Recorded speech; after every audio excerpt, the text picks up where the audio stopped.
Madame, Messieurs, bienvenue. Merci de suivre ce dernier numéro du mois d'octobre 2025, puisque nous sommes le 30 octobre 2025. Merci de rester fidèle à votre magazine Kiosque qui reçoit pour vous ce matin Serge Nteka, Joseph Kongolo et Philippe Kazadi. Avec eux, nous allons nous atteler sur la conférence de Paris, une initiative pour la paix, la paix et la prospérité dans la région de Grand Lac, initiative qui vise à contrer une crise humanitaire d'une ampleur inédite dans l'Est de la République démocratique du Congo, et des grandes annonces ont été faites lors de cette conférence de Paris hier. Le président Emmanuel Macron, président français, a annoncé l'ouverture de l'aéroport de Goma. La réaction de la FCM 23 n'a pas tardé. La FCM 23 rejette catégoriquement cette ouverture, et la réaction du gouvernement congolais à travers son porte-parole Patrick Mouyaya: la réouverture de l'aéroport de Goma se fera uniquement sur autorisation des autorités congolaises et uniquement pour de vols humanitaires qui seront effectués en journée. C'est là, ce n'est ni l'agitation du père, le Rwanda, encore moins celle du fils, le M23, qui remettra en cause l'engagement de ceux qui, aux côtés du chef d'État Félix Antoine Tshisekedi, Emmanuel Macron et Guassime, se sont mobilisés aujourd'hui à Paris pour de millions de femmes et des enfants qui ploient quotidiennement sur le joug des agresseurs et de leurs supplétifs. Ce sujet sera abordé par nos invités. Deux suspensions après la participation au conclave de Nairobi, organisé par l'ancien président Joseph Kabila, après le PPRD, après l'ATD de José Makila, et bien d'autres formations politiques voient leurs activités suspendues. Nous avons les LGD de Matata Pogno, piste de 7 Kikouni, la suspension des activités de l'opposant Théophile Mbemba pour participation au conclave de Nairobi. Nous allons en parler. Nous allons revenir sur la course au perchoir de l'Assemblée nationale, avec la désignation du candidat de l'Union sacrée. Aimé Boji a été désigné candidat de l'Union sacrée. Nous allons également en parler avec nos invités. Merci de nous suivre. Serge Nteka, bonjour. Bonjour madame, bonjour Kongolo et Philippe Kazadi. Filippo Kazadi et aux téléspectateurs et à la grande équipe, heureux d'être là pour clôturer la semaine. En tout cas, merci de nous faire participer à cette grande émission Kiosque qui, depuis des années, donne la parole, libère la parole. Hein. Je voudrais ici plaider un peu pour notre propre chapelle. Cette émission a donné à plusieurs occasions d'émerger, d'être promu. Je me pose la question, combien se souviennent encore de matinées passées dans cette émission pour se battre et pour tirer contre les pouvoirs, obtenir les bénéfices qu'ils ont obtenus aujourd'hui, sans jamais retourner, hein, comme le seul lépreux qui a été retourné vers le Seigneur pour dire merci. Et une forme d'ingratitude, quoi. Nous allons vers la fin de l'année. Cette émission mérite aussi de la reconnaissance.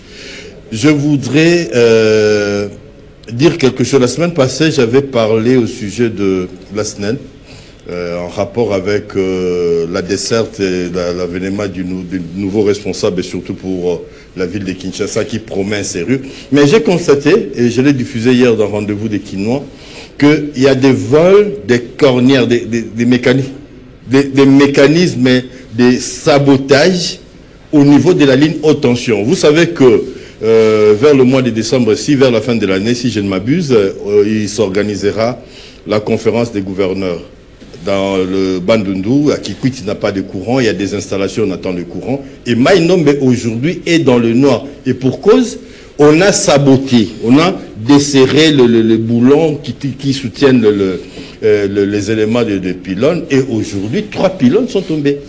Donc, le Bandundu est dans le noir complet.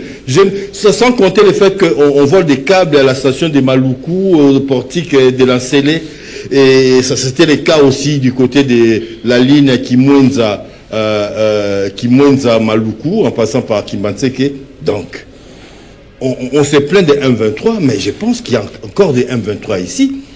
Nous disons qu'il y a un problème de la desserte, il y a des problèmes du courant, mais il y a des gens qui s'évertuent, qui prennent plaisir à saboter la ligne haute tension. Haute tension, ce n'est pas les 220 volts qui tuent même au niveau de la maison.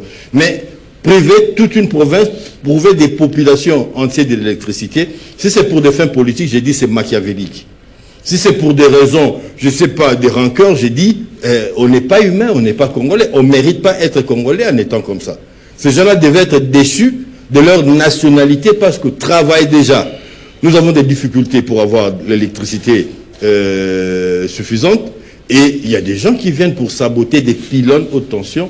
Alors, moi, j'ai lancé un appel à l'État congolais, mais particulièrement au ministre de VPM de l'Intérieur de sécurité, qui puisse donner des moyens de sécuriser, parce que sans électricité, il n'y aura pas de développement, il n'y aura pas le bien-être, il n'y aura pas de sécurité. La sécurité, l'électricité, la lumière est le premier élément qui puisse lutter contre l'obscurité. Donc, ndeko Jacques Chaban Itana Marambouana, sabotage de l'équipatoison, il va câble à courant. Bon, je ne sais pas la seule aussi. Moi, je ne suis pas leur porte-voix, mais j'ai été choqué comme Congolais de constater qu'on est en train de priver des provinces entières de l'électricité. Pour quelles raisons? Je ne sais pas répondre. Merci, Sernseka. Le message est passé. Philippe Kazadi, bonjour. Bonjour, madame. Merci beaucoup. Je salue également mes très chers aînés. C'est toujours un grand plaisir de participer à cette grande émission pour apporter notre pierre à l'édifice pour la construction d'un Congo fort, prospère et où il fait beau vivre. Madame, je voulais d'entrée de jeu souligner le fait que nous assistons à une démission quasi totale de tous les bourgmestres de la ville de Kinshasa. Je suis désolé de le dire. Pourquoi? Parce que j'ai essayé la semaine passée, j'ai essayé de faire le tour de différentes communes, surtout les avenues qui sont en train d'être réhabilitées, ou qui sont même réhabilitées par le gouverneur de la ville, et l'action que nous saluons de deux bras, de deux mains plutôt.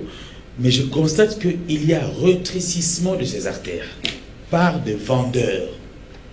Toutes les personnes qui ont des boutiques tout au long de grandes artères ou même des petites avenues de la ville de Kinshasa sortent leurs marchandises dehors et ne font que rétrécir la voie publique. Je me pose la question, faudrait-il que le président de la République vienne, circule dans toutes les avenues, sur toutes les avenues de Kinshasa pour qu'on s'en rende compte, ou bien les bourgmestres n'ont pas d'autorité, ils n'ont pas de budget, ils n'ont pas de politique, ils n'ont pas d'agents de sécurité pour réglementer ça. Aller dans mon quartier à 100 fils, mais c'est invivable. Je suis allé vers Petro-Congo, c'est insupportable. Aller ici à Ngiringiri, tout le moment, tous les hommes qui vendent tout au long, ils sortent leurs marchandises vers la voie publique. Ils rétrécissent et ils se croient dans leurs droits. Quand vous venez avec un véhicule, vous êtes les premiers ceux qui on va y. Donc j'interpelle ici le gouverneur de la ville. Je l'ai vu se réunir une fois avec le bourgmestre pour leur intimer l'ordre sur la salubrité. Mais la salubrité, c'est aussi ça. Tous ces gens qui viennent encombrer la voie publique ne donnent pas une belle image de la ville. Même pas de la ville sur laquelle ils sont en train de vendre. Donc il faut ici que les bourgmestres soient interpellés par les gouverneurs de la ville et à la lumière qu'on leur donne le moyen suffisant. Je me pose même la question, où va l'argent récolté par les bourgmestres? Qui contrôle ces gens-là? Seul le gouverneur le sait. Donc si vous descendez chez le bourgmestre, ils vous diront non, tout ce qu'on récolte ici, tout ce qu'on mobilise, nous envoie au niveau de la ville. Donc nous restons réduits et on ne sait pas entamer n'importe quelle politique. Mais il faut qu'on se soucie également de la population, de la souffrance de la population. Parce que encombrer la voie publique participe à l'insalubrité, à accroître l'insalubrité dans la ville. Et ça, c'est aussi une forme de rébellion, pour ne pas dire il y a des M23 qui ne savent pas. Et ceux qui vendent dans la rue diront qu'ils n'ont pas d'endroit où aller. Non, c'est-à-dire quoi? Quelqu'un a une boutique. Quelqu'un a une boutique. Il ne faut pas qu'on justifie tout. Quelqu'un a une boutique. À l'intérieur, c'est vide. Ah, il met tout sur la voie publique. Okay. Et pire, il peut vous occuper 2 mètres sur la voie publique. 2 mètres, s'il vous plaît. Il y en a qui occupent comme ça. 2 mètres. Avec des baffles. Non, je ne connais pas. Même une maman qui vend comment on appelle ça? Les épices, le riz, le haricot. Il sort de l'intérieur de sa boutique pour occuper 1,5 mètre, 2 mètres sur la voie publique. Et là, la circulation devient compliquée. Merci. Alors maintenant, il profite, lorsqu'on est en train de réhabiliter, ça veut dire on pose le béton, la route devient plus praticable et il profite encore davantage. Et les routes qui sont devenues praticables, c'est les routes où les véhicules passent plus. Et les motos. Alors ceux-là ne savent plus maintenant circuler aisément parce qu'il y en a qui ont rétréci la voie publique. Merci Philippe. Je vous en prie. Joseph Congo. Merci madame pour le plateau de séjour. Je salue Serge, je salue aussi mon frère Philippe Kazali. Philippe, ok. Bien, je salue aussi les téléspectateurs, tous les auditeurs qui nous suivent. Nous sommes prêts pour recevoir encore une nouvelle fois toutes les critiques qu'ils ont l'habitude de mettre sur la toile. Je voudrais compléter Serge. Il y a aussi Sepp qui a connu le même cas. On a saboté les pipelines, ce qui a fait à un certain moment qu'il n'y avait pas assez de carburant dans les stations-service. Donc cet incivisme semble être téléguidé quelque part. Je crois qu'il y a les services de renseignement, il y a les services de sécurité. C'est ça leur travail, au fait. C'est ça leur travail. On ne peut pas, au même moment, on est en train de faire tomber les pylônes, et au même moment, on sabote aussi les pipelines de CEP. Ce sont les matières très sensibles. Très sensibles. En tout cas, il faudra que le ministère de l'Intérieur, qui est l'autorité de tutelle de tous les services de sécurité, devra faire un travail en profondeur. Je complète aussi M. Philippe, parce que je viens de Mwanda. Expressément, je suis descendu à Matadi. Madame, les camions remorques, les motos et les individus. Et les gens vendent sur la chaussée. Pas sur l'endroit réservé aux piétons, sur la chaussée. J'ai même pris des images. Sur la chaussée. Les gens vendent sur la chaussée. Donc, ils ont quitté cet endroit-là. Ils viennent sur la chaussée, 2 mètres à peu près. Et je suis arrivé à Matadi à 9 h pour arriver au port. Au pont Maréchal à 14 h, à cause des embouteillages. Je me demande, si jamais un camion perdait les freins, qu'est-ce que ça va être? Qu'est-ce que ça va être? Un véritable carnage. Et ce ne sont pas des petits camions, madame. Là, c'est des camions remorques, des camions bennes. Imaginez qu'un camion benne avec charge, il perd les freins, je ne sais pas ce que ça va être. Je ne voudrais pas que ça soit en ce moment-là. Diriger, c'est anticiper, c'est prévoir. Il faudra déjà agir avant que la catastrophe n'arrive. Je termine par quelque chose d'assez quand même insolite. Je vois la Cinco nous donner beaucoup de leçons.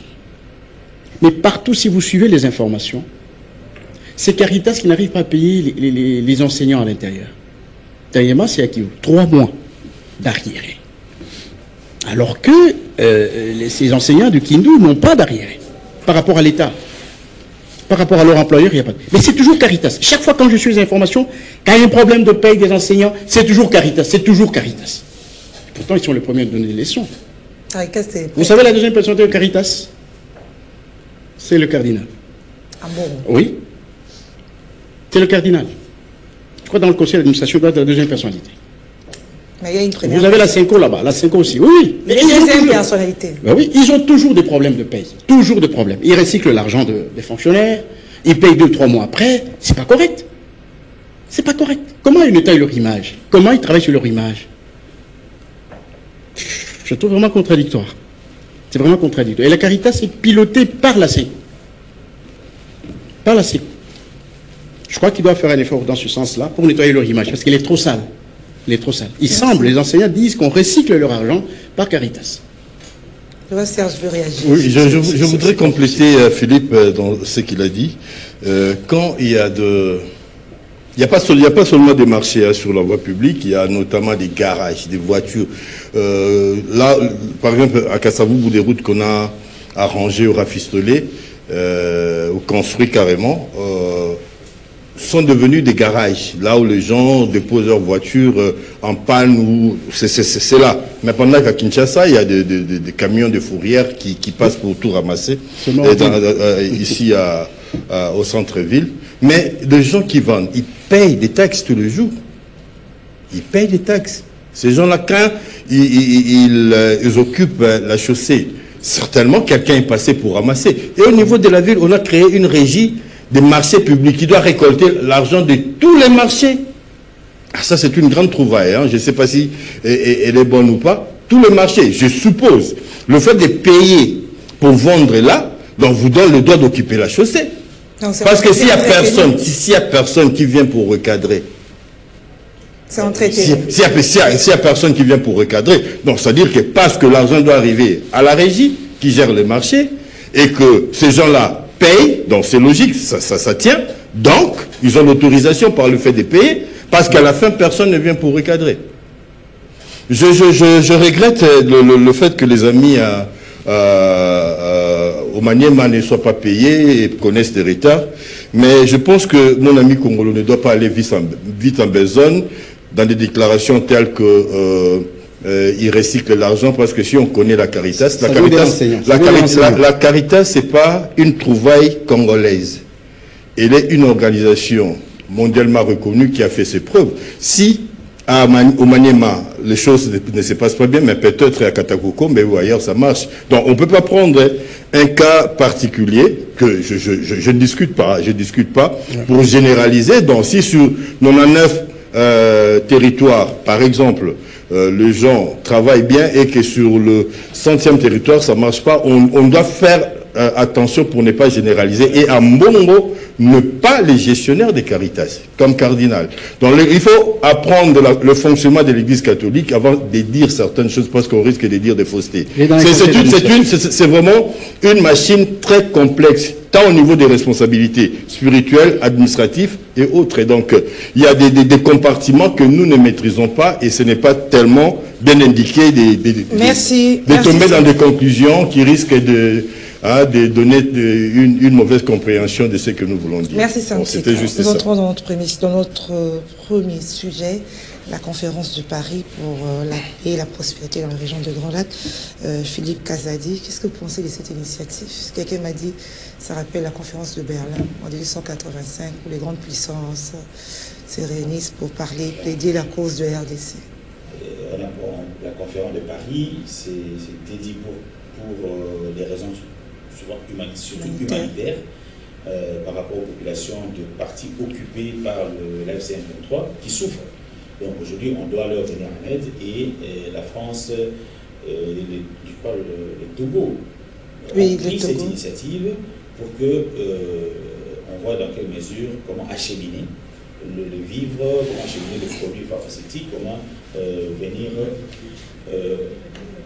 comment venir en appui à cette population. Alors maintenant, j'observe, madame, que la question de l'insécurité dans l'est de notre pays ne concerne pas que le Congo. Elle concerne la sous-région. Ok? La partie de l'insécurité dans l'est de notre pays ne concerne pas que la RDC. Elle concerne la sous-région, parce qu'il y a des pays qui sont impliqués dans cette agression-là.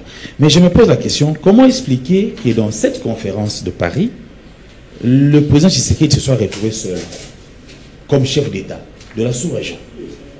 Est-ce que le Rwandais, Paul Kagame, n'était pas invité? Yoweri Museveni n'était pas invité? L'autre de l'Ouganda, Museveni n'était pas invité. Congo-Brazzaville n'était pas invité. Jean Lorenzo en Angola n'était pas invité. Est-ce que le Centrafrique ici n'était pas invité? Est-ce que tout ce pays-là, pourquoi ces présidents ont brillé de leur absence? Est-ce qu'ils étaient invités ou pas? Je me pose la question, je ne sais pas s'ils étaient invités ou pas, mais je constate que par le fait que cette question va au-delà de la RDC, les autres présidents devraient aussi soit directement prendre part, soit par leurs délégués. C'est pourquoi je dis ça, parce que juste après qu'on nous ait annoncé la nécessité, ce n'est pas une exigence, la nécessité d'ouvrir l'aéroport de Goma pour justement faire parvenir notamment les vivres et les produits pharmaceutiques à nos populations de l'Est, vous avez tout de suite entendu la réaction du Rwanda. Le ministre des Affaires étrangères rwandais a déclaré que l'aéroport de Goma ne peut pas être ouvert dans un contexte d'insécurité. Comme pour dire, il faut d'abord régler la situation de sécurité ou les conflits qui existent dans l'optique du Rwanda, ces conflits congolo-congolais, il faut résoudre d'abord ça avant d'envisager l'ouverture de l'aéroport de Goma.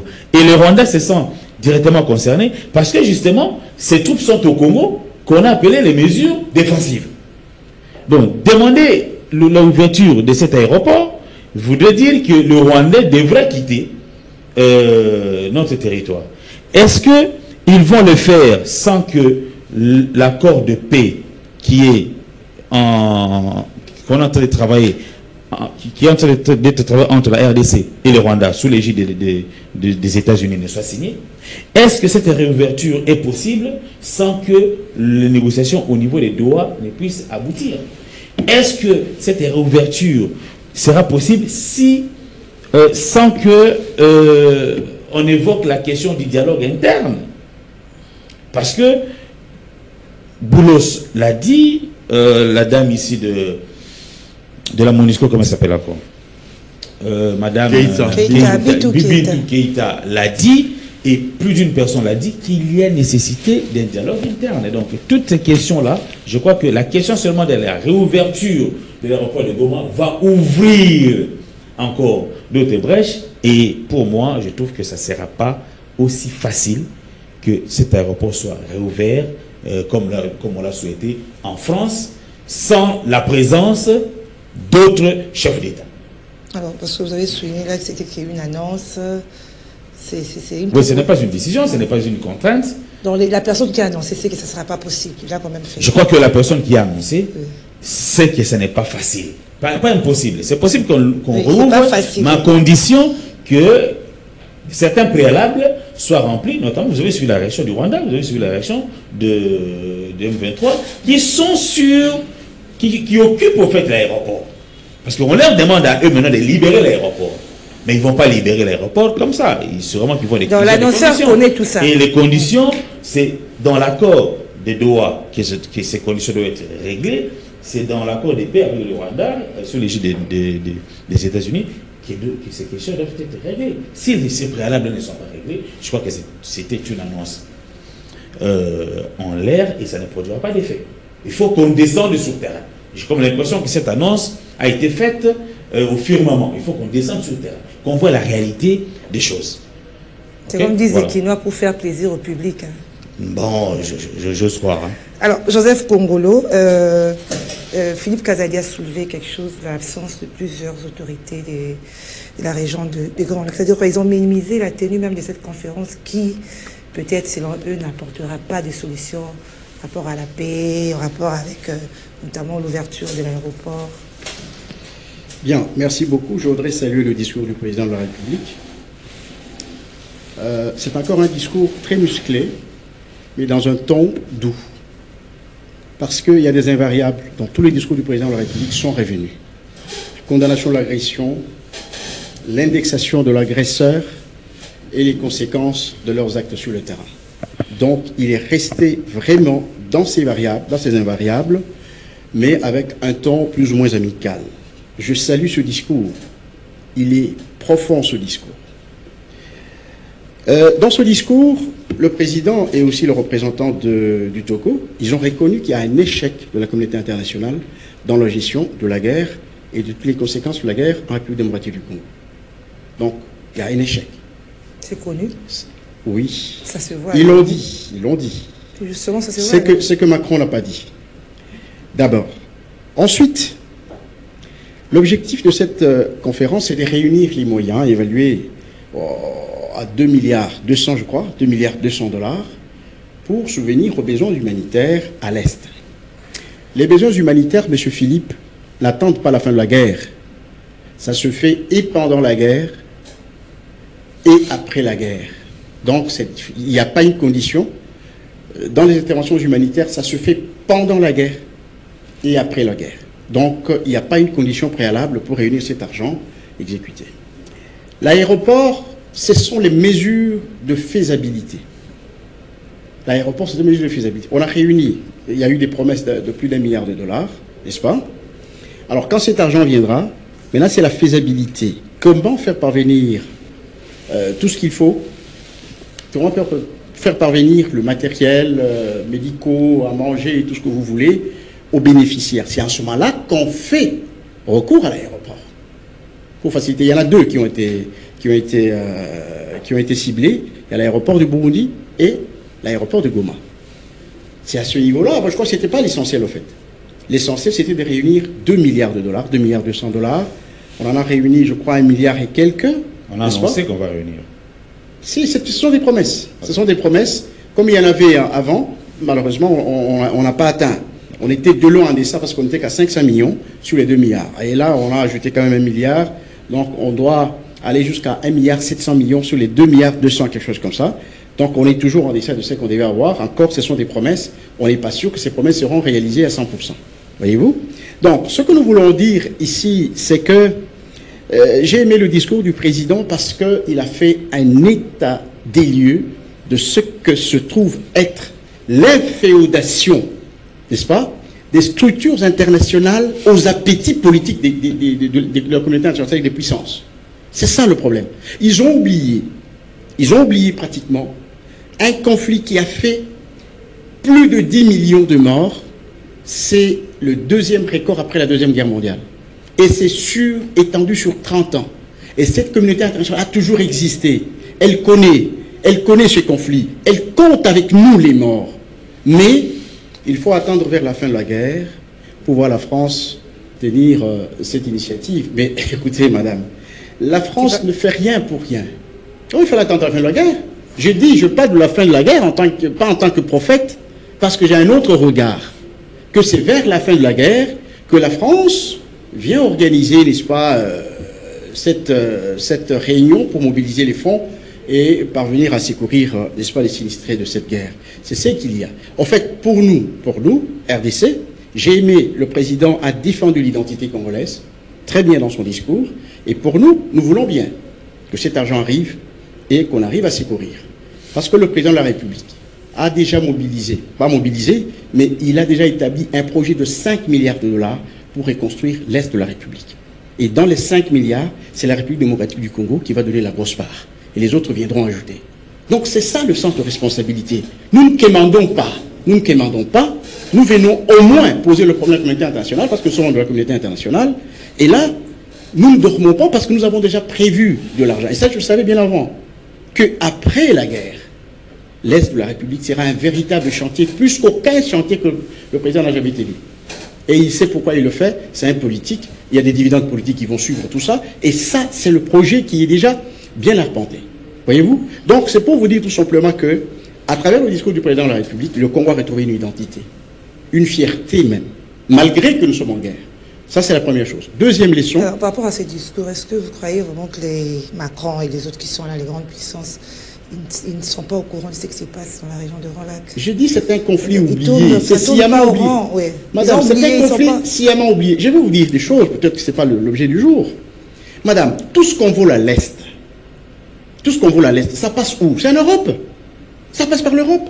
Ça passe par Luxembourg. Vous connaissez l'entreprise qui fait le trafic. Et c'est l'Angleterre, c'est la France, c'est les États-Unis qui bénéficient de tout ça, madame. C'est-à-dire qu'ils maîtrisent la situation. Mais oui, ils savaient. Quand je parle d'un conflit oublié, c'est fait sciemment. Parce que c'est de là qu'ils ont tiré les matières premières pour concurrencer sur bien des plans la Chine et ce que les autres. C'est pourquoi ils ont des difficultés pour arrêter cette contrebande des minéraux. Vous comprenez?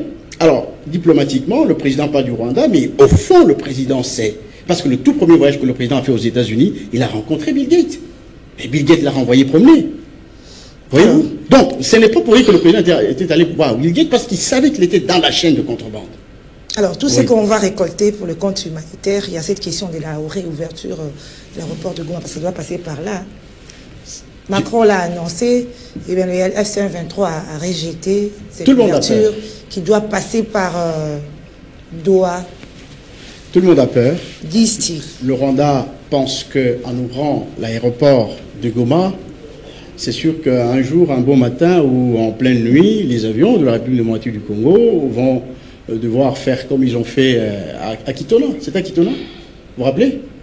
À Kitona? Vous vous rappelez? C'est en 98, j'espère. 98. Donc, tout le monde a peur. Tout le monde a peur. Tout le monde a peur. Même nous avons peur. Parce que qui va contrôler cet aéroport? Le président a dit ne peut ouvrir l'aéroport que sur autorisation du gouvernement central et légitime. Ça, c'est le président. Ça, c'est le gouvernement. Mais de l'autre côté, c'est pas... De l'autre côté, eux aussi pensent que pour ouvrir, c'est à eux. C'est eux à qui il faut demander l'autorisation. Ce sont eux qui occupent la région. Ben, tout à fait. Mais l'aéroport, ce n'est pas... L'aéroport... C'est géré par qui présentement? Évidemment, ce n'est pas géré parce que ça ne fonctionne pas. Non, ça mais au moins, c'est dans le... Ça se trouve dans l'espace occupé par le 23. Tout à fait. Et ils croient qu'eux ont la légitimité et la légalité de pouvoir autoriser ou non, parce qu'ils occupent cet espace. Mais l'aéroport, ça fait partie, la gestion de l'aéroport, ça fait partie de la souveraineté d'un État. Voyez-vous? Donc, le gouvernement aussi pense qu'on ne peut pas ouvrir un aéroport comme ça sur notre territoire national, sous l'autorisation d'autres personnes. Donc, c'est tout à fait légitime.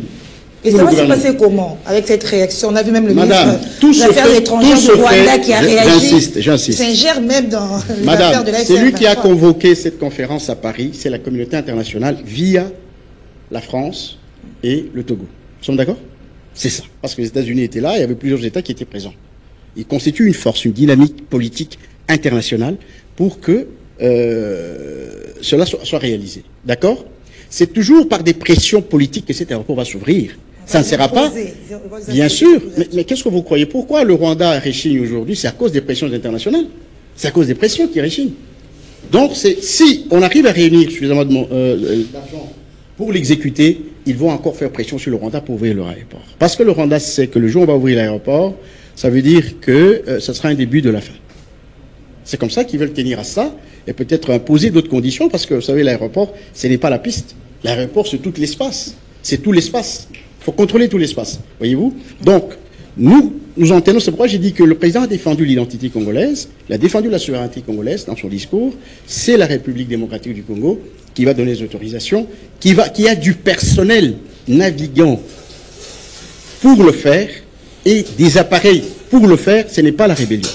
Voilà pourquoi c'est la République démocratique du Congo qui doit autoriser l'ouverture, qui doit autoriser le fonctionnement de l'aéroport à travers ses fonctionnaires. Ce n'est pas la rébellion qui doit le faire. Mais comme la rébellion, comme cela se trouve dans un espace occupé par la rébellion, évidemment, ça va engager une négociation, ce qui est normal, et c'est la dynamique internationale qui va devoir imposer, et l'aéroport là, ça sera ouvert si jamais tout est prêt. C'est qu'à dire de Joseph Kongolo, on voit que cet aéroport sera ouvert, hein, et que le salut de la population de ce coin pour être ravitaillé en produits, comme il a dit, humanitaires, proviendra de Paris, de cette conférence. L'ouverture de l'aéroport n'est qu'un élément. Moi, je me pose la question sur l'opportunité de cette conférence.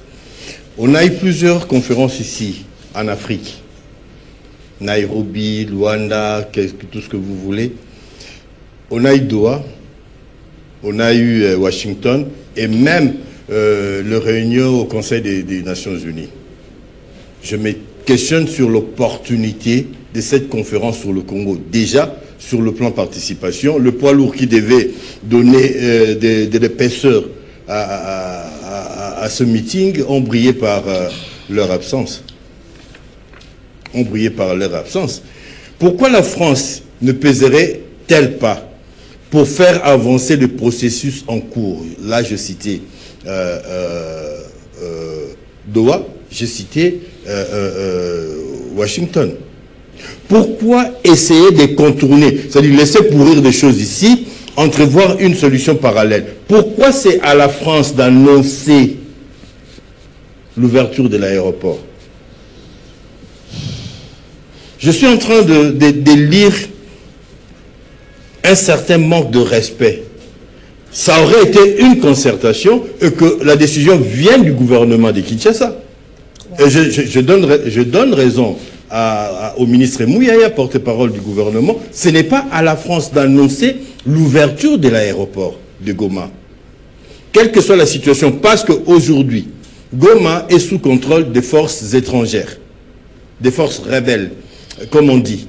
Et que les efforts à travers tous les documents qui ont été signés jusque-là, les pourparlers qui ont eu, et qui ait cessé le feu, et que les forces étrangères puissent se retirer. Pourquoi on n'appuierait pas cette démarche? On est dans une sorte de superposition des initiatives, mais qui, à la fin, vont aboutir, comme on le sait, depuis un certain temps. Madame, j'ai suivi Trump qui a dit « Les Nations Unies qui documente les crises à travers le monde. La plus vieille doit être la Palestine. Depuis 75 ans, il y a une présence de l'ONU en Palestine. Pour quel résultat aujourd'hui? Mais Trump arrive lui-même, il dit il est en train de gérer 7 conflits. Si les États-Unis le font, la France peut être capable de s'associer aux efforts des États-Unis pour rechercher la paix. La question est que la France et ses amis tels que Kongolo a cité tout à l'heure, ils ont besoin d'une paix en Afrique, ils ont besoin d'une paix en République démocratique du Congo. C'est ça la question. On s'attend à 1 milliard. Oui, il y a des rapports ici qui ont documenté près de 27 millions de personnes en détresse alimentaire, 7 millions de personnes en déplacement. Il a fallu qu'il y ait cette démarche-là, cette réunion-là en France pour qu'on puisse lancer. Mais s'ils aimaient vraiment l'Afrique, s'ils aimaient le Congo, ça allait être spontané du moment où ils avaient reçu ce rapport entre leurs mains. Moi, je ne crois pas beaucoup. Je ne crois pas beaucoup aux initiatives bling-bling, tape à l'œil. Je salue les efforts et la bonne volonté de notre président, mais on peut s'attendre, logiquement, on est en droit de s'attendre à quoi? Quand déjà, de l'autre côté, on attend la réaction des AFCM 23 qui se dit ne pas être concerné par cette décision et Kinshasa qui se réserve le droit d'autoriser, mais pour des vols humanitaires. Alors, la France va disposer de quels moyens en ce moment pour imposer cette décision? Raison pour laquelle la meilleure façon, c'est d'arrondir les angles et d'essayer de parler avec tout le monde. La France avait, à mon avis, la possibilité de réunir tous les poids lourds de la sous-région. Niassou Fort, Niassou ont été là en qualité de médiateurs, mais les autres. C'est déjà une réponse, c'est déjà, on peut entrevoir le résultat. Ils s'en foutent éperdument. Et ça ne va rien produire. Non, je ne dis pas que ça ne va rien produire, ça peut produire quelque chose, mais quoi, je ne sais pas. Mais déjà, par leur non-participation, ils donnent déjà un message qu'ils ne sont pas concernés, ils ne sont pas saisis. Pourquoi Kagame n'était pas là? Pourquoi Mugabe n'était pas là? Pourquoi Lorenzo n'était pas là? Pourquoi les Centrafricains n'étaient pas là? Pourquoi Denis Sassou Nguesso n'était pas là? Autant de questions que nous pouvons nous poser en ce moment. C'est-à-dire, nous devons comprendre, nous comme Congolais, je l'ai dit quand je parlais de la SNEL tout à l'heure, nous devons aimer ces pays, par-delà les individus. Les individus vont passer, mais le Congo éternel restera. C'est-à-dire que quand ça concerne le Congo, on doit faire front pour défendre d'abord la nation, et puis nous disputer après. Nous ne pouvons pas, je ne crois pas avec 100 millions d'habitants, avoir un seul cerveau, suivre l'opinion d'une seule personne. C'est révolu. Cette étape-là s'est passée, c'est révolu. L'unité dans la diversité, c'est possible, mais devant le Congo, l'unité est requise, l'unité est obligatoire. Et face aux initiatives de gens qui arrivent de bonne volonté, ou pas, on ne sait pas, on ne peut que dire merci, mais on doit s'attendre à quoi? À force de décevoir les personnes de bonne volonté qui croient à toutes les initiatives qui arrivent, on risque de créer une situation qui ferait en sorte que le Congolais puisse perdre l'espoir en son avenir. Et là, c'est dangereux. Trop d'initiatives. Trop, et ça devient une superposition. Pour les premières qui ont commencé, ça n'a pas encore abouti. On nous apporte quelque chose, mais même si on dit 10 milliards, ça arrivera quand? Est-ce qu'il y a un chronogramme? Parce que les détresses multiformes sont déjà là. Qui va gérer ça? Comment ça va atterrir aux populations du Nord et Sud Kivu qui sont dans la difficulté aujourd'hui? Bon, voilà. Ce sont des grands discours, mais ce ne sont que des discours, quoi. Mais l'ouverture de cet aéroport, ça profite à la RDC ou à l'autre camp? Rien ne profitera à la RDC si ce n'est que la réunification du pays et le départ de tous ceux qui occupent ces pans de territoire. Ne venez pas nous dire que nous, le gouvernement congolais, pas moi, je ne suis pas membre du gouvernement, excusez-moi, nous devons gérer ces entités-là par procuration. derrière la France. La France a décidé, alors le gouvernement doit passer par la France pour administrer. Non, c'est tout ou rien. Tout ou rien. Donc, il n'y a pas de demi-mesure. Que la France ne vienne pas nous dire, nous allons ouvrir. Mais en vertu de quoi? En vertu de quoi? La France a beaucoup de soucis aujourd'hui au niveau politique avec la France d'outre-mer. Je pense qu'elle pourra prendre aussi les milliards là pour résoudre les problèmes des Français d'outre-mer qui ont des problèmes dans les sociales et dans la santé et tout les restes, quoi. Donc nous voulons des gens de bonne volonté, mais ne venez pas nous distraire. Ne venez Merci, surtout pas nous distraire parce que... Deuxième sujet. Prenons le deuxième sujet. On est une minute, s'il vous plaît. Par rapport à ce que M. Joseph Kongo l'a dit, il a dit que les discours du chef de l'État et du représentant du Togo ont souligné tous les deux discours l'échec de la communauté internationale dans la gestion de la crise. Mais alors pourquoi sommes-nous allés en France? Pour aller souligner ça? Pourquoi? On sait déjà que la France fait partie des puissances qui constituent entre guillemets cette communauté internationale. Et même entre les puissances, il y a des intérêts qui sont foncièrement divergents. La présence des boulos dans cette conférence ne signifie pas que les États-Unis sont d'accord avec cette initiative. Sinon, la France aurait dû, parce qu'il y a une initiative américaine qui a suffisamment avancé, et l'initiative du Qatar qui a suffisamment avancé, la France aurait dû apporter son appui à ces deux initiatives. Parce que, au-delà de tout, madame, bien que l'assistance humanitaire vient pendant la crise, mais il faut tenir compte du contexte et de la forme de la crise aussi. La crise actuelle a visiblement de voies, des pistes, des solutions, mais qu'on n'exploite pas, qu'on refuse foncièrement d'exploiter, à mon avis, j'ai comme l'impression maintenant qu'il y a des agendas politiques qui sont cachés. On veut exécuter des agendas politiques derrière cette crise. Et visiblement, tout le monde tire profit du fait que ça traîne. Les solutions sont là. On en a parlé plusieurs fois, mais on ne les exécute pas. Ça signifie quoi? On trouve plaisir dans ce qui est en train d'être fait. Le gouvernement va dire aujourd'hui que la réouverture de l'aéroport de Goma ne se fera que par son autorisation. De quelle manière? Sinon, ce sera par procuration, à passer par la France. Et là, notre souveraineté vraiment est garantie? Pas du tout. Mais j'ai suivi le ministre des Affaires étrangères de la France qui renvoie aussi la concrétisation à Doha. Ça aussi, oui, ça c'est vrai. Il a renvoyé aussi. Et puis à Doha, pourquoi ça bloque à Doha?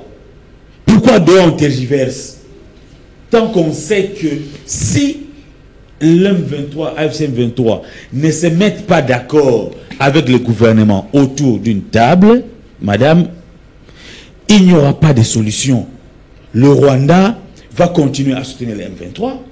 Les puissances qui trouvent bénéfice derrière cette insécurité vont continuer à soutenir le Rwanda, et le Rwanda les M23, et ça va s'éterniser cette crise comme ça.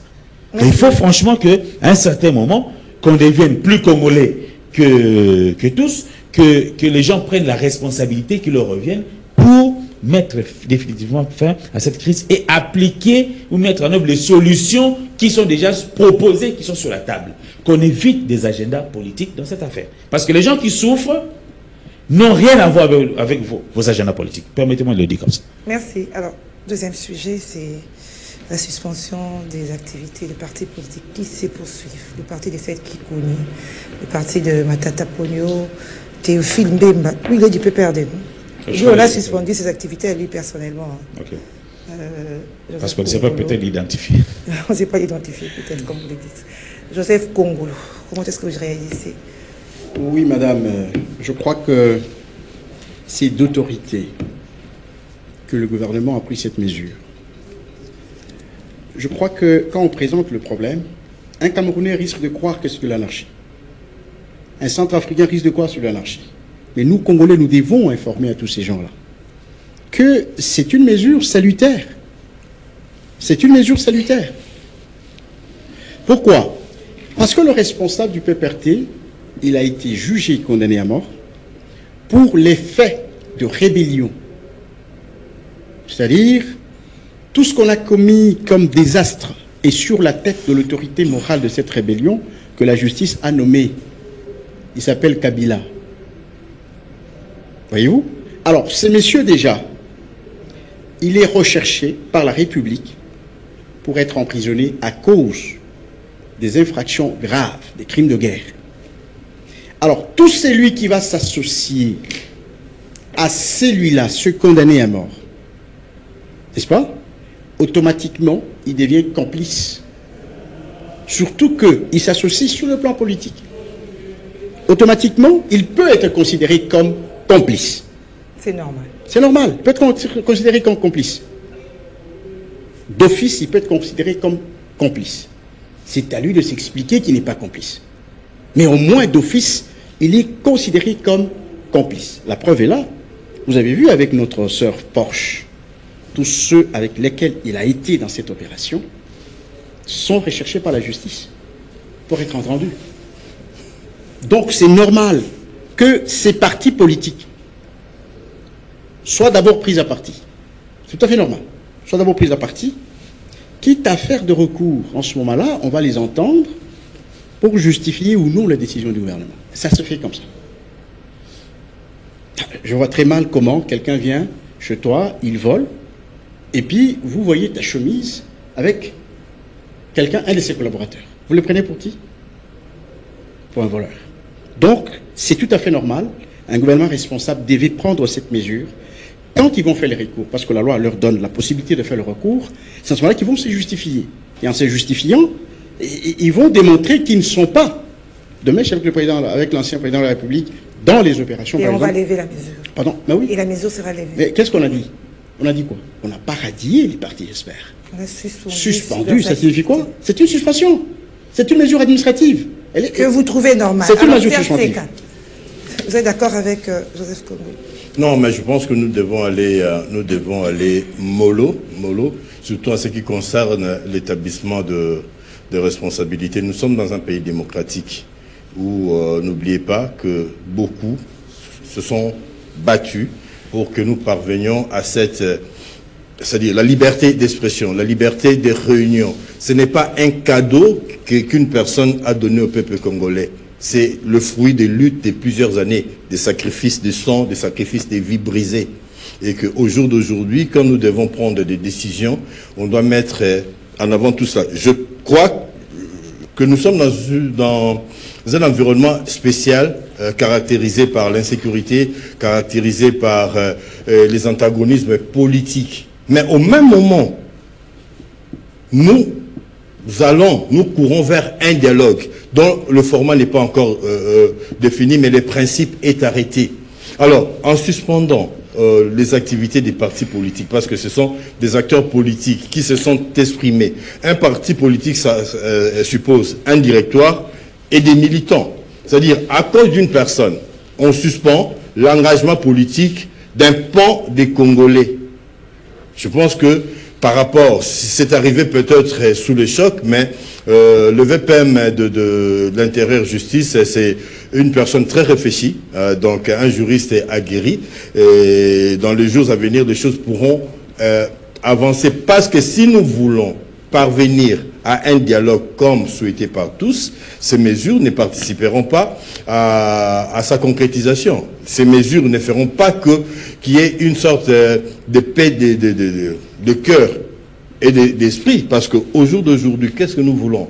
Nous voulons continuer avec ces bras de fer, et jusqu'à quand ça va casser, ou, je parle à l'interne, ou qu'on puisse trouver des voies et moyens pour discuter.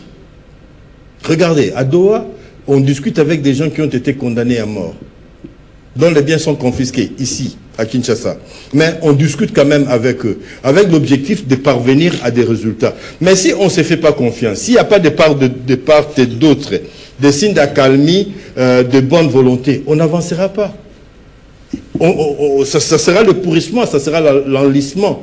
Moi, je comprends que c'est une mesure qui est tombée par rapport à certaines déclarations, par rapport aux orientations politiques que je ne maîtrise pas, parce que je ne suis pas politique, mais je crois, de manière, si je veux faire un zoom, de manière globale, qu'il serait de bonne loi qu'on puisse parvenir à une forme d'accalmie, de manière à ce qu'on puisse préparer les esprits à un certain... Parce qu'on finira, madame, qu'on le veuille ou non, par dialoguer. Même la Deuxième Guerre mondiale, même la Deuxième Guerre mondiale, quand l'Allemagne a perdu la guerre, et que le Japon a fait tentative de sabotage et autres, ça finit toujours autour d'une table pour constater que vous avez perdu, nous avons gagné. Mais Serge, les nazis n'étaient pas au dialogue, à la table de dialogue, je t'informe. Je parle à la capitulation. Non, je parle d'autre chose. Les nazis n'étaient pas à la table de négociation. À Nuremberg, les nazis étaient là. À la capitulation, les officiers qui étaient encore vivants ont reconnu l'échec de l'Allemagne. Ils étaient là sur une table. C'est de cela que je parle. Ils étaient là pour reconnaître que nous avons perdu. Dialogue, ça ne signifie pas que on parle en égalité. L'Allemagne avait perdu la guerre, mais pourquoi on avait mis devant la coalition les généraux allemands? Pourquoi? C'est-à-dire que et nous sommes Congolais, à la fin. Nous avons un soubassement, nous sommes Congolais, et je crois qu'il est encore possible d'arranger les choses pour le bien de notre peuple. Quand on doit dire qu'on va récolter 1 milliard pour soutenir les populations de l'Est et tout, nous avons un budget de 16 milliards aujourd'hui. Vous pensez que c'est grand-chose? Pour nous, le Congo n'est pas capable de mobiliser cet argent. La honte, à un certain moment, nous échappe. Hein. Donc, on va à Paris pour nous dire que on va vous donner, on va récolter pour vous 1 milliard, alors que nous sommes capables d'en récolter 16.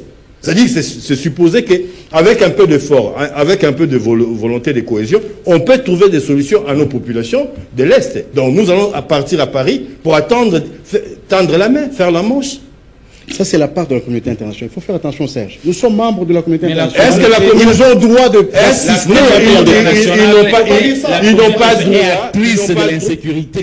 droit parce que les États-Unis ne vont pas faire l'aumône, demander l'aumône, ne vont pas demander, la France ne va pas, les Japon ne va pas. Pourquoi ça serait seulement aux pays africains d'aller demander au nom de cette communauté, de cette participation à la communauté? En Ukraine, ça moi, je suis en train de travailler dans le sens d'un certain honneur du Congo. Redonnons à ce peuple ses lettres de noblesse. Redonnons à ce pays. Le pays est capable de se prendre en charge. Si aujourd'hui, le président Tshisekedi et son gouvernement ont été capables de nous produire un budget à 16 milliards, et la communauté internationale n'est pas obligée de donner l'argent au Congo. Non, en vertu de quoi on nous donnerait de l'argent? Nous pouvons générer cet argent avec un peu de calme. Imaginez que si on n'investissait pas tout cela dans la guerre, on aurait quel budget aussi? Qu'est-ce qu'on ne ferait pas en termes de développement? Donc, conscientisons les Congolais. Si on se met ensemble, on peut être beaucoup plus fort.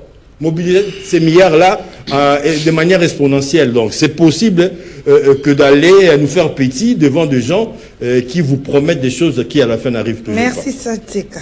Les personnes, les activités ont été suspendues par d'une décision qui va à l'encontre de la Constitution. Mais j'ai lu l'arrêté. Hein. Ça évoque l'article 6 de la Constitution, pluralisme des partis politiques, mais au respect de bonnes mœurs, c'est tout. C'est la décision à un soubassement. Non, je crois que la décision n'a pas de soubassement, on parle de soubassement politique, madame. Il faut qu'on dise des choses telles qu'elles sont, parce que demain, ça peut arriver à quiconque. Demain, ça peut arriver à quiconque, le pouvoir n'est jamais éternel. Demain, on pourra aussi, un nouveau régime venir et puis suspendre les activités de n'importe quel parti politique. Au nom de ces arguments-là. Nous sommes dans un pays démocratique, comme l'a dit. Le RCDN. Comme l'a dit. Mais on l'a combattu. On a dénoncé ça. C'est pas parce que c'était les PPRD qu'on a applaudi, on a dénoncé. Même l'UDPS avait dénoncé ces suspensions. C'est pas aujourd'hui que quand l'UDPS va le faire, qu'on va. Moi, personnellement, je vais applaudir. Moi, je n'applaudirai pas ça. Je dis que ce n'est pas normal. Et on ne peut pas, vous ne pouvez pas prendre une décision unilatérale et puis me demander à moi de venir justifier. Alors, imaginons que ces partis constatent, ils disent, OK, on suspend nos activités, on ne fait plus d'activités. Ça profite à qui? Ça diminue le nombre de partis politiques. Ça diminue le nombre. Il y en a de trop. Et ça renvoie. Oui, donc la réponse est trop simple que ce n'est pas, ça ne tient pas. Ils disent non, nous constatons, nous acquiesçons, on n'a plus fait des activités politiques, et ça s'arrête là. Quelle image plutôt le Congo va renvoyer à l'international? Et vous croyez que ça va apporter la solution à la crise à l'Est? Non. Bien au contraire, ça radicalise les gens. Ça radicalise les gens. Serge l'a bien dit. Si la loi sur le fonctionnement des partis politiques dit bien ça, lorsque un chef d'un parti politique est accusé de, je sais pas, de collusion ou est condamné, tout ça, c'est lui l'individu qui est condamné. C'est pas les partis, c'est pas comment on dit, la personne morale. Lisez la loi, Philippe. C'est pas la personne morale. De l'autre côté, lisez la loi. Non. Si vous en avez, vous pouvez me donner l'élément qui dit le contraire. Et là, la loi. C'est pas la personne morale. La personne morale ne commet pas, peut commettre ses propres infractions. Mais on ne peut pas prendre l'infraction commise par une personne physique et l'attribuer à une personne morale. Même Bemba est en prison, mon frère. Pourquoi Même Bemba était en prison, mais le MLC... Est-ce qu'il est en Centrafrique, s'il vous plaît? Bemba était en prison, mais le MLC a continué à fonctionner. Vous le dites bien, voilà. Non, est-ce que Bemba a tué les gens? Non, attendez. Bemba a tué les gens. Non, Bemba était... Est-ce qu'il a mis pied en... S'il vous plaît, Bemba était en prison, n'est-ce pas? Est-ce que le MLC a été suspendu? Est-ce que c'est lui qui a commis des Bemba était en prison. C'est lui qui a commis des infractions? Non, Bemba était en prison, vous le dites. Il a été en prison parce qu'il était chef d'un mouvement rebelle. Très bien. Ok? Ici, nous parlons d'un parti politique. C'est la même chose. Ah, c'est la même chose. Vous avez donné la réponse.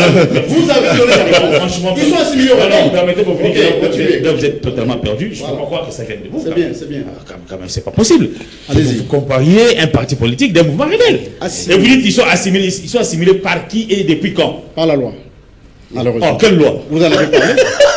Elle vous a dit ça? Non. Allez-y, je vais voilà. la parole. Donc, j'ose croire que les Congos ne gagnent rien de tout ça. Le gouvernement ne gagne pas en termes d'image.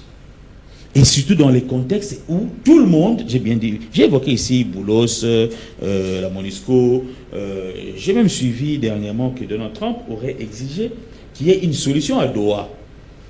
Ok, d'urgence qu'on trouve une solution à Doha, mais c'est un dialogue qui s'est fait là-bas. Je crois que dans ces contextes, ces décisions n'aident pas la République. Ces décisions ne sont pas de nature à apporter une solution à la crise que nous sommes en train de vivre. Et qu'on veut... parce que je me dis que si ces partis encaissent, ils disent, bon, ok, nous sommes suspendus, allez, nous allons fonctionner jusqu'à ce que vous allez lever votre mesure. Ça les empêche de continuer à être en collision avec l'ennemi? Donc, vous voulez quoi? S'ils sont... Philippe, pardon. Vous voulez quoi? Qu'on laisse...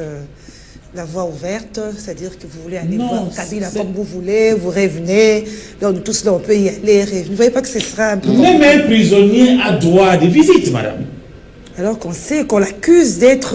non, supposons Kabila à Kinshasa, ok?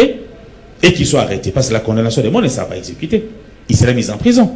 Pourquoi il n'aura pas le droit d'avoir des visiteurs?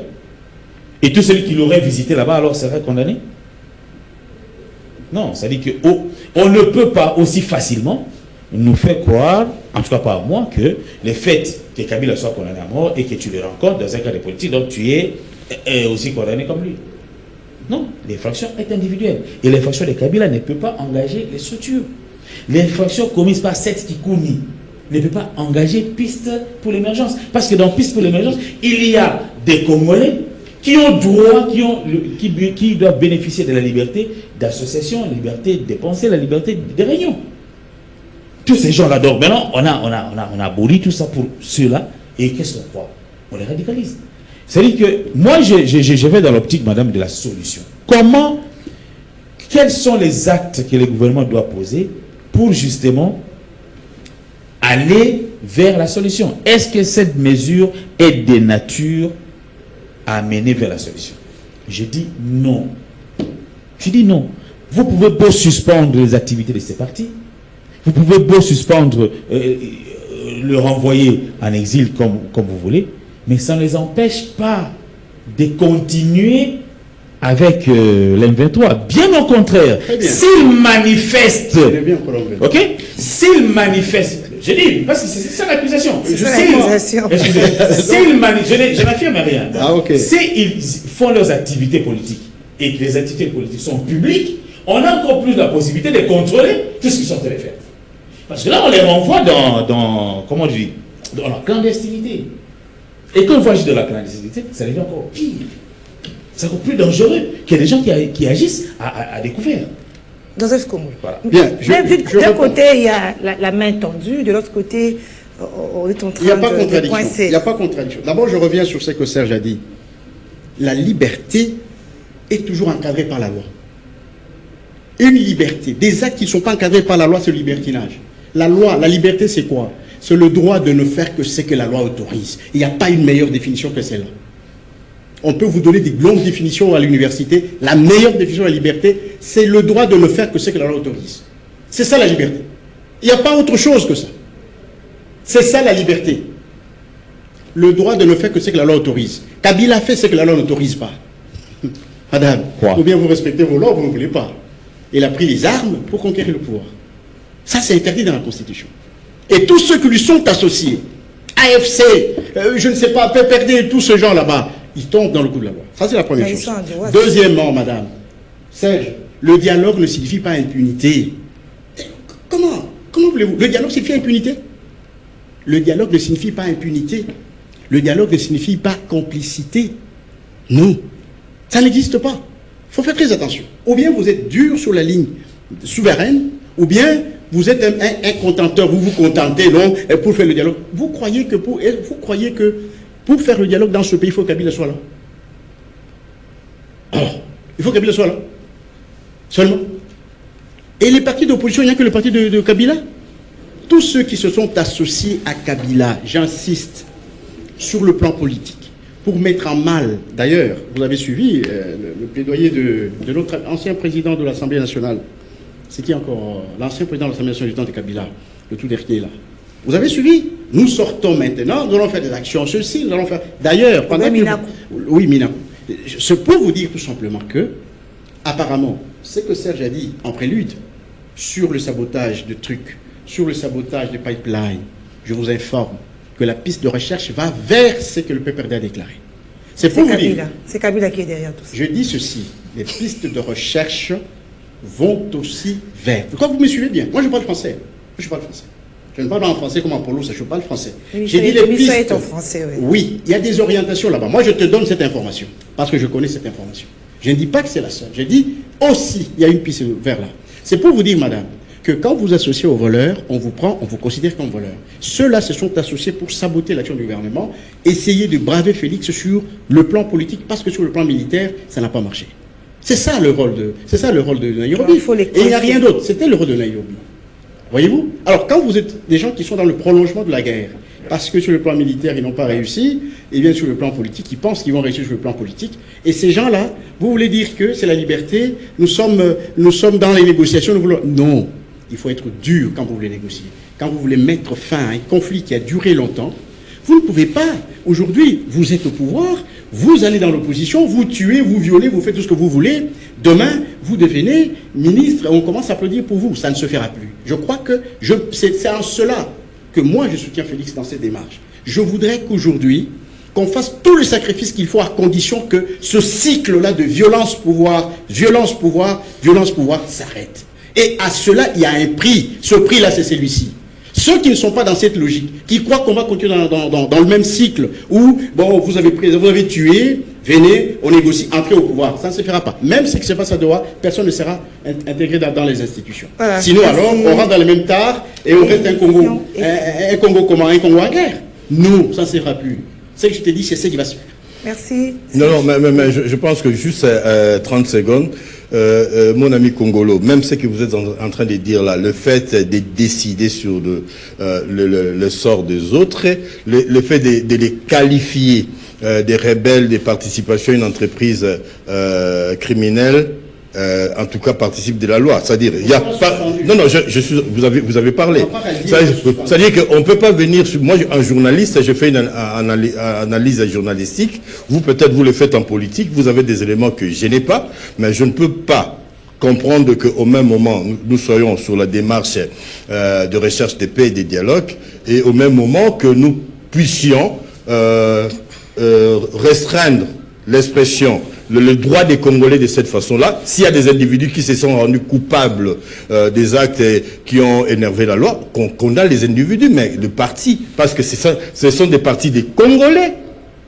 On risque de tomber dans ce qu'on avait refusé il y a des années. Les gens ont marché ici pour réclamer des libertés. Donc, ce sont des autorités, mais le parti n'appartient pas aux individus. Et vous pensez aux milliers et des milliers de Congolais qui sont membres. Ce sont des réflexions qu'on doit avancer pour que puisse éclairer l'autorité. L'autorité éclairée, c'est déjà passé. Le guide éclairé, c'est passé. Si le guide n'écoute pas, ça finira comme ça finit toujours. Donc, nous disons que le respect de la loi est imposable à tous, à nous tous. Voilà, merci, l'émission est finie. La liste est longue, hein, Joseph Poum. Pardon? Les partis des gens pour Wemba, Oui, les effectivement. Diongo, ils étaient nombreux là-bas. C'est pourquoi il y a suspension. Donc Disons ça va, un peu on va administrativement. suspendre tout. La suspension ne signifie pas la radiation. Ok. Ça veut dire, pendant qu'on a suspendu, on mène des enquêtes en coulisses pour savoir exactement quel est leur rôle. Et le jour où ils verront que ce n'est pas le cas, ils vont lever la suspension. C'est différent. Mais la justification, c'est pour participer. C'est-à-dire le fait de Mais participer. justement, là, c'est maintenant qu'il y a des déjà une enquêtes. infraction. C'est maintenant qu'il y a des enquêtes. Mais il y a enquête, vous affirmez déjà qu'il faut. Vous affirmez qu'il y a participation ici. Vous avez jugé, condamné. Monsieur Congolo, c'est grave que vous avancez. Une décision qui... Excusez-moi, la suspension, comme vous parlez qu'il y a enquête, donc la suspension devrait être la décision issue des résultats des Non, non, enquêtes. dans les pré-enquêtes, quand on condamne quelqu'un, c'est-à-dire qu'il est présumé. Et alors? C'est le cas aujourd'hui. On vous retient. Vous êtes en prison parce que vous êtes présumé. Mais oui, ici, Vous pouvez être C'est avant le jugement. Vous pouvez être chez vous. C'est avant le jugement. S'il n'y a pas Ça de. dépend. Ça dépend Non, du juge. même oui, vous pouvez Ça dépend autant. du juge. S'il n'y a pas un juge, On peut vous mapper, C'est le cas, autant c'est que vous l'exemple pouvez que nous rester chez avons vous. Autant que vous pouvez rester chez vous parce que. Ça dépend du juge. C'est Et ça la dépend présomption. Ça dépend du juge. Et maintenant, la qualité de l'infraction. ici, les juges, c'est Congolo qui dit qu'ils sont coupables de Non, non. participation à une entreprise Non, c'est criminelle. ça, Voilà, merci à c'est vous. l'arrêté suspendant ces parties. C'est l'arrêté qui lui dit, Joseph c'est pas moi. Congolo, merci. C'est l'arrêté qui lui dit, c'est pas moi. Merci. Moi, je n'ai pas L'histoire pris est de décision. finie. Moi, je parle sur la décision. Voilà, on n'a même pas abordé les sujets de l'Assemblée nationale. Non, à l'Assemblée nationale, moi je voulais tout simplement dire L'émission est finie. Ah, Aimé Boji. président Bosso que nous ne sommes pas au Cameroun, s'il vous plaît. Les autres peuvent continuer à se battre, mais nous ne sommes pas au Cameroun. Mais oui, ils ont déjà choisi un candidat. Ça, c'est l'union sacrée. Mais Mbosso n'a pas retiré sa candidature. Ça veut dire que la lutte est ouverte. Et donc, nous ne sommes pas au Cameroun. C'est le scénario Caméré. Nous ne sommes pas Au au nom de Cameroun. l'Union sacrée. Et puis, un mot en direction de l'UNC. S'il y a des dissensions à l'interne, vous avez Boji, qui est l'émanation de votre parti. On attend votre soutien. Jusque-là, on n'a pas. Il y a l'Union sacrée. Caméré était là. Non, mais Caméré attention, était là à la réunion Mayo d'hier. a déclaré que depuis un certain temps, l'UNC ne contrôle plus les ambitions politiques de Boji. Donc, Mais non, Non, mais cela ne signifie pas qu'il n'est pas dans le groupe. Ah oui. Qu'il n'est pas dans le groupe. On voudrait quelque chose, madame, des carrés, des précis. Parce que sinon, demain, on risquera de tomber dans des entraves, dans des conflits qu'on n'aura pas à corriger. Kamere et son parti doivent se prononcer clairement par rapport Mais hier, à l'appartenance, de Boji ou non à l'UNC. Parce que là, c'est pas clair. Justement, hier, lorsque Mbata a réuni l'Union sacrée pour faire part de la candidature d'Aimé Boji, Caméré était là. Oui. Non, je dis... Non, on dit pas une chose. La ligne de l'UNC, c'est pas clair. La position de l'UNC par rapport à Boji, c'est pas. Est-ce que Boji fait encore partie de l'UNC ou pas? Parce que les bogistes, si on peut les appeler comme ça, parlent du choix du chef de l'État. Voilà. C'est le choix du chef de l'État. Nous sommes des observateurs, excusez-nous de réfléchir, mais là, ça risque de nous créer demain des conflits qu'on ne saura pas gérer parce qu'on n'a pas beaucoup de Choix du chef de l'État qui est autorité politique, c'est ça, dans non? le choix du chef De de l'Union l'État, sacrée. pas de l'UNC. Pas de l'UNC, c'est ça l'inquiétude. Attendez, l'UNC est membre de l'Union sacrée. Le chef de l'État est, comment on le présente? Autorité politique, autorité de référence de l'Union sacrée, ça dit tout. Non, là par rapport à vous, discutez avec les cadres de l'Union sacrée et comme de l'UNC, vous comprendrez le problème que nous sommes en train de poser. L'UNC doit apporter un soutien clair à Boji ou non. Voilà. Merci. Attention. L'émission est finie. Joseph Congolo. Merci à vous. L'émission est finie. Merci à Joseph Congolo, Sianteka, Philippe Kazadi. Merci à l'équipe technique. Merci au coach Doudou Montiri. Merci à vous, fidèles téléspectateurs et éditeurs de kiosque. Bon début de week-end. On se retrouve lundi avec le même plaisir. Au revoir.